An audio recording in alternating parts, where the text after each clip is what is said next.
ಬೇಸಿಗೆಯಲ್ಲಿ ಬಹಳ ತಂಪಾಗಿ ಹಾಗೇನೆ ಮಳೆಗಾಲ ಚಳಿಗಾಲದಲ್ಲಿ ಬಿಸಿ ಬಿಸಿಯಾಗಿ ಕುಡಿಯುವಂತಹ ಒಂದು ಅದ್ಭುತ ರುಚಿಯ ಡ್ರಿಂಕ್ ಇದು. ಇದನ್ನ ಎನರ್ಜಿ ಡ್ರಿಂಕ್ ಅಂತ ಕೂಡ ಹೇಳ್ಬೋದು. ಇದನ್ನ ಮಾಡ್ಕೊಳ್ಳೋಕೆ ನಾವು ಮೊದಲು ಒಂದು ಪ್ರೀಮಿಕ್ಸ್ ಅನ್ನ ಮಾಡ್ಕೋಬೇಕು. ಈ ರೀತಿ ನಾವು ಒಂದು ಪೌಡರ್ ಅನ್ನ ಮಾಡಿಟ್ಕೊಂಡ್ರೆ 5ರಿಂದ 6 ತಿಂಗಳು ಬಳಸಬಹುದು. ನಮಸ್ಕಾರ ಎಲ್ರಿಗೂ, ಜಾಯ್ಸ್ ಆಫ್ ಮಲೆನಾಡು ಚಾನೆಲ್ಗೆ ತಮಗೆಲ್ರಿಗೂ ಸ್ವಾಗತ. ನೀವಿಲ್ಲಿ ನೋಡ್ತಿದ್ದೀರಲ್ಲ, ಈ ರೀತಿ ಒಂದು ಪ್ರೀಮಿಕ್ಸ್ ಅನ್ನ ಮಾಡಿಟ್ಕೊಂಡ್ರೆ ನಾವು ತಕ್ಷಣ ಈ ಡ್ರಿಂಕ್ ಅನ್ನ ರೆಡಿ ಮಾಡ್ಕೊಂಡು ಕುಡಿಬಹುದು. ಇದನ್ನ ಮಾಡ್ಕೊಳ್ಳೋದಕ್ಕೆ ನಾನಿಲ್ಲಿ ಮೊದಲು 1 ಕಪ್ ಆಗುವಷ್ಟು ಸಕ್ಕರೆ ತಗೊಂಡಿದ್ದೀನಿ. ಇಲ್ಲಿ ಸಕ್ಕರೆ ಬದಲು ನಾವು ಕಲ್ಸಕ್ಕರೆಯನ್ನ ಕೂಡ ಬಳಸಬಹುದು. ನಾವು ಎಷ್ಟು ಮಾಡ್ಕೊಳ್ತೀವಿ ಅನ್ನೋದ್ರ ಮೇಲೆ ಕ್ವಾಂಟಿಟಿನ ಹೆಚ್ಚು ಕಮ್ಮಿ ಮಾಡ್ಕೊಳ್ಬೇಕು. ಹಾಗೇನೆ 20 ನಾನು ಬಾದಾಮಿ ತಗೊಂಡಿದ್ದೀನಿ. ಇಲ್ಲಿ ಸಕ್ಕರೆ ತಗೊಂಡಿರೋ ಪ್ರಮಾಣಕ್ಕೆ 20 ಬಾದಾಮಿ ಸಾಕಾಗ್ತದೆ. ಇನ್ನು ನಮ್ಮ ಹತ್ರ ಏನೇನು ಡ್ರೈ ಫ್ರೂಟ್ಸ್ ಇದೆ ಆ ಥರದನ್ನೆಲ್ಲ ತಗೊಳ್ಬೋದು. ಅಂದ್ರೆ ಬಾದಾಮಿ, ಗೋಡಂಬಿ, ಪಿಸ್ತಾ ಈ ತರ ಡ್ರೈ ಫ್ರೂಟ್ಸ್ ಅನ್ನ ತಗೊಳ್ಬೇಕು. ನಾನೊಂದು ಮಿಕ್ಸಿ ಜಾರ್ ತಗೊಂಡಿದ್ದೀನಿ. ಅದಕ್ಕೆ ನಾನು ತಗೊಂಡಿರುವಂತ 20 ಬಾದಾಮಿ ಹಾಗೇನೆ 20 ಗೋಡಂಬಿ ತಗೊಂಡಿದ್ದೀನಿ. ಅದನ್ನು ಕೂಡ ನಾನು ಈ ಜಾರಿಗೆ ಹಾಕೊಂಡಿದ್ದೀನಿ. ಮೊದಲು ನಾವು ಬಾದಾಮಿ ಮತ್ತೆ ಗೋಡಂಬಿಯನ್ನ ಸ್ವಲ್ಪ ಗ್ರೈಂಡ್ ಮಾಡ್ಕೊಳ್ಬೇಕು. ನೋಡಿ, ನಾನಿಲ್ಲಿ ಮಾಡ್ಕೊಂಡಿದ್ದೀನಲ್ಲ, ಈ ರೀತಿ ಮಾಡ್ಕೊಳ್ಬೇಕು. ಅದಾದ್ಮೇಲೆ ನಾವು ಇದಕ್ಕೆ ಸಕ್ಕರೆಯನ್ನ ಸೇರಿಸ್ಕೊಳ್ಬೇಕು.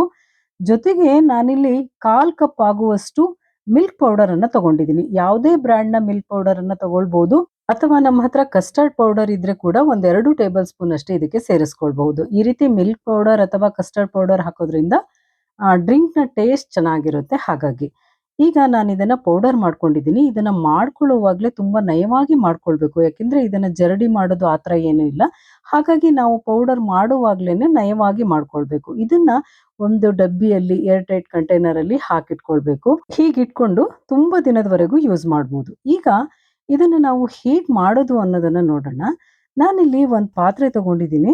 ಇಲ್ಲಿ ನಾವು ಎಷ್ಟು ಡ್ರಿಂಕ್ ಮಾಡ್ಕೊಳ್ತೀವಿ ಅನ್ನೋದ್ರ ಮೇಲೆ ಈ ಪೌಡರ್ ಅನ್ನ ತಗೊಳ್ಬೇಕು. ನಾನಿಲ್ಲಿ ಒಂದು ದೊಡ್ಡ ಕಪ್ ನಲ್ಲಿ ಹಾಲು ತಗೊಳ್ತಾ ಇದ್ದೀನಿ. ಹಾಗಾಗಿ 2 ಸ್ಪೂನ್ ಅಷ್ಟು ಪೌಡರ್ ಅನ್ನ ತಗೊಳ್ತಾ ಇದ್ದೀನಿ. ನಾವು ಟೀ ಕಾಫಿ ಕುಡಿಯುವಷ್ಟು ಮಾಡ್ಕೊಳ್ತೀವಿ ಅಂತ ಹೇಳಿದ್ರೆ 1 ಸ್ಪೂನ್ ಅಷ್ಟು ಪೌಡರ್ ಸಾಕಾಗ್ತದೆ. ನೋಡಿ, ನಾನಿಲ್ಲಿ ದೊಡ್ಡ ಲೋಟದಲ್ಲಿ ಹಾಲು ತಗೊಂಡಿದ್ದೀನಿ. ಹಾಗಾಗಿ 2 ಸ್ಪೂನ್ ತಗೊಂಡಿದ್ದೀನಿ. ಇದನ್ನ ಹಾಕ್ಬಿಟ್ಟು ಒಂದ್ಸಲ ಚೆನ್ನಾಗಿ ಮಿಕ್ಸ್ ಮಾಡ್ಕೊಳ್ಬೇಕು. ಇದು ಕಾಯಿಸಿರುವಂತ ಹಾಲು.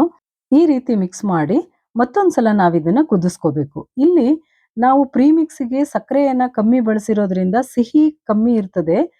ನಮ್ಗೆ ಸಿಹಿ ಜಾಸ್ತಿ ಬೇಕು ಅನ್ನೋರು ಪ್ರೀಮಿಕ್ಸ್ ಮಾಡ್ಕೊಳ್ಳುವಾಗ್ಲೇ ಸಕ್ಕರೆ ಪ್ರಮಾಣ ಜಾಸ್ತಿ ಮಾಡ್ಬೋದು, ಅಥವಾ ಈ ಸಮಯದಲ್ಲಿ ಸ್ವಲ್ಪ ಸಕ್ಕರೆನ ಸೇರಿಸ್ಕೊಂಡು ಸಿಹಿನ ಜಾಸ್ತಿ ಮಾಡ್ಕೊಳ್ಬೋದು. ಈಗ ಇದು ಕುದೀತಾ ಇದೆ. ಇಷ್ಟು ಕುದ್ರೆ ಸಾಕು. ನಾನು ಸ್ಟವ್ ಆಫ್ ಮಾಡಿ ಇದನ್ನ ಕೆಳಗಿಳಿಸ್ಕೊಳ್ತೀನಿ. ನಾನು ಮೊದಲೇ ಹೇಳ್ದಾಗೆ ಬೆಳಿಗ್ಗೆ ಅಥವಾ ಸಂಜೆ ಕಾಫಿ ಟೀ ಬದಲಾಗಿ ಕುಡಿತೀವಿ, ಅಥವಾ ಚಳಿಗಾಲ ಮಳೆಗಾಲದಲ್ಲಿ ನಾವು ಬಿಸಿ ಬಿಸಿಯಾಗಿ ಕುಡಿಬೇಕು ಅಂತ ಅನ್ಸಿದ್ರೆ ಈ ಎನರ್ಜಿ ಡ್ರಿಂಕ್ ಅನ್ನ ಹೀಗೆ ಕುಡಿಬಹುದು. ಇನ್ನು ತುಂಬಾ ಬಿಸಿಲಿರುವಾಗ ನಾವಿದನ್ನ ತಂಪಾಗಿ ಹೇಗ್ ಮಾಡ್ಕೊಳ್ಬಹುದು ಅಂದ್ರೆ, ನಾವಿದನ್ನ ಕುದಿಸ್ತೀವಲ್ಲ, ಅದನ್ನ ಕೆಳಗಿಳಿಸಿದ ಮೇಲೆ ಕಂಪ್ಲೀಟ್ ಆಗಿ ತಣ್ಣಗಾಗೋದಕ್ಕೆ ಬಿಡಬೇಕು. ನಾನಿಲ್ಲಿ ಇದನ್ನ ತುಂಬಾ ಹೊತ್ತು ಬಿಟ್ಟಿದ್ದೆ. ಇದು ತಣ್ಣಗಾಗಿದೆ. ಹಾಗೇನೆ ಸ್ವಲ್ಪ ಹೊತ್ತು ಫ್ರಿಡ್ಜ್ ಅಲ್ಲಿ ಕೂಡ ಇಟ್ಟಿದ್ದೆ. ಹಾಗಾಗಿ ಇದು ಕಂಪ್ಲೀಟ್ ಆಗಿ ತಣ್ಣಗಾಗಿದೆ. ಇಷ್ಟಾದ್ಮೇಲೆ ಇದಕ್ಕೆ ನಾನು ಸ್ವಲ್ಪ ಐಸ್ ಕ್ಯೂಬ್ಸ್ ಅನ್ನ ಹಾಕ್ತಾ ಇದ್ದೀನಿ. ನಮ್ಗೆ ಐಸ್ ಕ್ಯೂಬ್ಸ್ ಬೇಕು ಅಂದ್ರೆ ಹಾಕೊಳ್ಬಹುದು, ಇಲ್ಲ ಅಂದ್ರೆ ಸ್ವಲ್ಪ ಹೊತ್ತು ಫ್ರಿಡ್ಜ್ ಅಲ್ಲಿ ಇಟ್ರೆ ಅದೇ ಸಾಕಾಗ್ತದೆ. ಇಲ್ಲಿ ನಾನು ಸ್ವಲ್ಪ ಕ್ಯೂಬ್ಸ್ ಹಾಕ್ತಾ ಇದ್ದೀನಿ. ಹಾಗೇನೆ ಸ್ವಲ್ಪ ಡ್ರೈ ಫ್ರೂಟ್ಸ್ ಅನ್ನ ಚಿಕ್ಕದಾಗಿ ಕಟ್ ಮಾಡಿ ಇದ್ರ ಮೇಲೆ ಹಾಕೊಳ್ತಾ ಇದ್ದೀನಿ. ಜೊತೆಗೆ ಇಲ್ಲಿ ಸ್ವಲ್ಪ ರೋಸ್ ಪೆಟಲ್ಸ್ ಇತ್ತು, ಅದನ್ನ ಕೂಡ ಕಟ್ ಮಾಡಿ ಹಾಕಿದ್ದೀನಿ. ಅದನ್ನೇನು ಹಾಕ್ಬೇಕು ಅಂತಿಲ್ಲ, ನಾನು ಸುಮ್ಮನೆ ಇಲ್ಲಿ ಇತ್ತಲ್ಲ ಅಂತ ಹಾಗೆ ಗಾರ್ನಿಶಿಗೆ ಹಾಕಿದೆ ಅಷ್ಟೇ. ಇಷ್ಟಾದ್ಮೇಲೆ ಬಹಳ ತಂಪಾಗಿ ತುಂಬಾ ಟೇಸ್ಟಿಯಾಗಿ, ಎಲ್ಲದಕ್ಕಿಂತ ಮುಖ್ಯವಾಗಿ ಇದು ತುಂಬಾ ಹೆಲ್ದಿ ಡ್ರಿಂಕ್ ಅಂತ ಕೂಡ ಹೇಳ್ಬೋದು. ಮಕ್ಕಳಿಗೆ ನಾವು ಡ್ರೈ ಫ್ರೂಟ್ಸ್ ಕೊಟ್ಟಾಗ ತಿಂತಾರೆ, ಕೆಲವು ಸರಿ ತಿನ್ನೋದಿಲ್ಲ.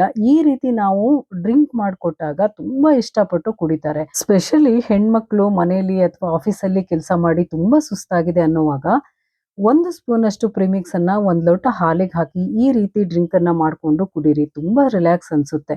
ತುಂಬಾ ಈಸಿಯಾದ ಎನರ್ಜಿ ಡ್ರಿಂಕ್ ಪ್ರೀಮಿಕ್ಸ್ ನಿಮ್ಗೆ ಇಷ್ಟ ಆಗಿದ್ರೆ ಲೈಕ್ ಮಾಡಿ, ಶೇರ್ ಮಾಡಿ, ಕಾಮೆಂಟ್ ಮಾಡಿ, ಹಾಗೇನೆ ನಮ್ಮ ಚಾನೆಲ್ನ ಸಬ್ಸ್ಕ್ರೈಬ್ ಮಾಡಿ. ಶುಭವಾಗಲಿ. ನಮಸ್ಕಾರ.